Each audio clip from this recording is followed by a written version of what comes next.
सायरा साहबा, ये फरमाइएगा कि अभी आप बड़ा जिक्र कर रही थी फैसल वाडा साहब का, आप उनकी बातों पे लगता है यकीन बड़ा करती हैं, तो अभी उन्होंने एक बड़ा इंटरेस्टिंग ट्वीट किया है। वो तो कहते हैं अली अमीन गंडापुर साहब डिग्गी में बैठ के भाग गए हैं। नहीं, मैं उनकी बातों पे बिल्कुल यकीन नहीं करती, मुझे तो उनकी बातों पे हंसी आती है। वो कहते हैं ना कि बोल ये रहे हैं मगर शब्द किसी और के हैं। अब देखे ना कि अपने बंदे सामने आने पड़ रहे, हुकूमती अरकान ने तो मदद भी नहीं की। वाडा और मोहसिन नकवी साहब सामने आके ये सब चीजें बातें कर रहे हैं। इससे पहले आपने प्रोग्राम में एक काजमी साहब थे, मैं समझी वो काजमीन साहब है, पर वो बेचारे तो तशद्दुद से है कि हॉस्पिटल में पड़े हुए। कोई मैंने तस्वीर वगैरह देखी थी। जी जी। उससे पहले अब पता नहीं साथ वाले साथी हैं या नहीं है, अब उनकी गैर मौजूदगी में बोलना वो लग रहा है कि अभी यहाँ केपी के हाउस पे हमला हुआ, उससे पहले जब सिंध हाउस में मंडी लगी थी उसके मुकदमे अभी तक चल रहे हैं। अभी ये बात कर रहे थे कि जिस सरबराहाने मुमलिकत आ रहे हैं, तो भाई जब ओआईसी का इजलास हुआ था, आपके पास वीडियो होती तो शेयर कर देती, दिखा देती कि जब शहबाज शरीफ और बिलावल उंगलियां नचा नचा कर ये स्पीकर को धमकी दे रहे थे और कहते थे कि हम देखते हैं कि ओआईसी इजलास कैसे होते हैं। वैसे तो अमेरिका के सदर आए थे, तब भी यहाँ पर एहतजाज चल रहा था। भाई आप अपने आप को जमहूरी जमातें कहते हैं, तो एहतजाज जो जमहूरियत का हुस्न है। और बाकी इन्होंने जिक्र किया था एक एक बंदा गन लेके बैठा हुआ है, और बाद में पता चला कि इन्हीं किसी खातून का मुलाजिम था। उसके चेहरे से ही लग रहा था, ना उसकी आवाज में दम था, और वो लग रहा था उसके आसपास कोई और कारकुन ही नहीं था, मतलब वो जैसे यस बाकायदा माइक वाइक लगा के। सायरा साहब, आप क्या समझती हैं कि ये वाकई जो कॉन्फ्रेंस हो रही है उसको सबूतार करने की कोशिश नहीं है, बल्कि हुकूमत सिर्फ सियासी बहाने लगा रही है? नहीं जी, कोई सबूताज नहीं। वो अभी तो ये इन्होंने बाद में बता ये सारा कुछ हुआ था। अगर इनको इतनी अपनी साख का है तो ये मौखर कर देना।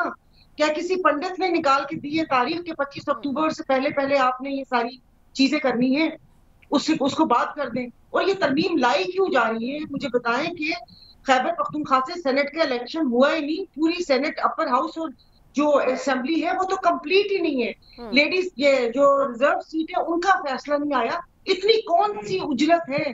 फिर कुछ कहूंगी तो बार बार कहती हूँ, तो फिर वो कहते हैं कि मेरी अम्मी कहती है जो होता है वो खुद ही होता है। तो मैं अपने आप को कुछ नहीं कहना चाहती, लेकिन इतनी सहूलतकारी किस लिए?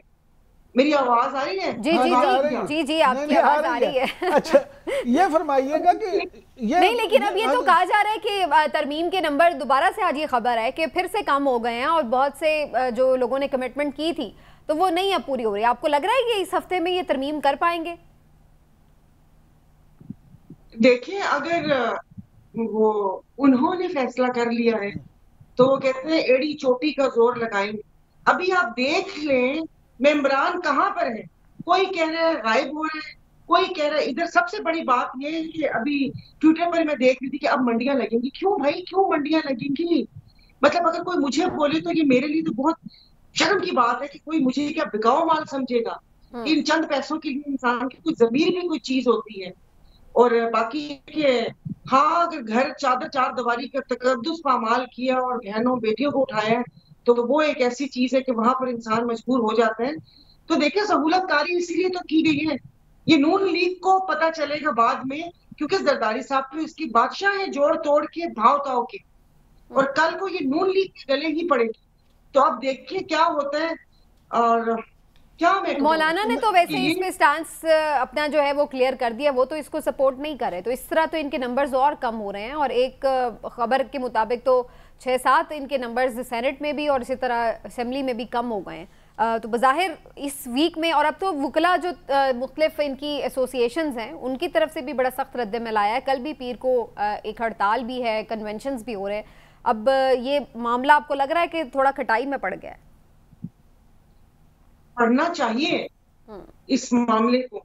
और वो जाहिर है, देखिए अगर पीपल्स पार्टी की जो बयानात है उसके ऊपर इतना यकीन मतलब नहीं है मुझे, कि वो कहते हैं ना कि वो करना भी चाह रहे हैं और फिर उनके बाद तो खुद बोला कि मजबूरी। मेरा तो पूछना है कि आप एक सूबे की हुकूमत आपके पास है, आपके फॉलोअर्स हैं, आप एक पार्टी के चेयरमैन हैं, आपके पास एक भुट्टो साहब की या जरदारी साहब की, बहरहाल किसी की भी लेगेसी है, तो आप क्यों इतना मजबूर है? आपकी ऐसी कौन सी मजबूरी है? मैं आपको बताती हूँ क्या मजबूरी है। क्योंकि ये वहां पर गवर्नर राज को लग नहीं सकता। गवर्नर राज लगाते लगाते पहले आपने गो नवाज को सुना था, अभी गो शहबाज गो भी हो सकता है। और जो फिर बकिया साल है या कोई थोड़ा उसमें मैं आपको एग्जैक्ट अल्फाज में भूल गई हूँ, लेकिन ये कि बिलावल साहब की भी राह हमवार की जा रही है कि मे भी वो अगले टेन्योर के लिए, मतलब इसी में कि जिस वक्त हो जाए, और जब अगर तरमीम हो जाए तो फिर ये बोले कि लाएं हम आपको मुल्क सही करके देखें। वो तो इस असेंबली से भी ये बातें हो रही हैं कि टास्क ये मिला है कि अगर आप ये तरमीम के नंबर पूरे कर लें, तरमीम करवा लें, तो ये गेम पलट सकती है। बिलावल साहब को भी इसका कैंडिडेट बनाया जा सकता है। ये भी मार्केट में नहीं, लेकिन सारा बानो साहबा बड़ी माज के साथ इस वक्त खबर तो ये भी है कि इस वक्त हॉट कैंडिडेट जो हैं वो आपके फेवरेट वफाकी वजीर दाखिला हैं। और खुदा के लिए कसम से ना हो मुझे, मैं तो समझ नहीं आ रही। मैं तो कह रही हूँ अगर गवर्नर राज अभी लगाने की बातें हो रही थी तो मैंने इनको लगा दी, जहाँ 4 ओहदे हैं वहां 5वां भी। तो फिर ये सियासतदानों को समझ नहीं आ रही।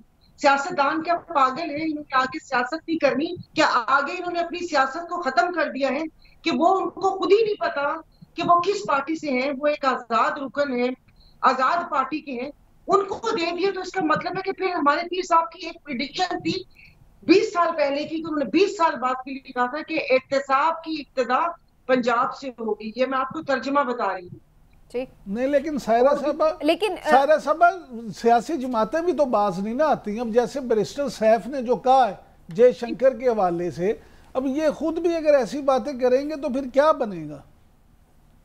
किसी की कमर नहीं है, किसी की कमर नहीं है।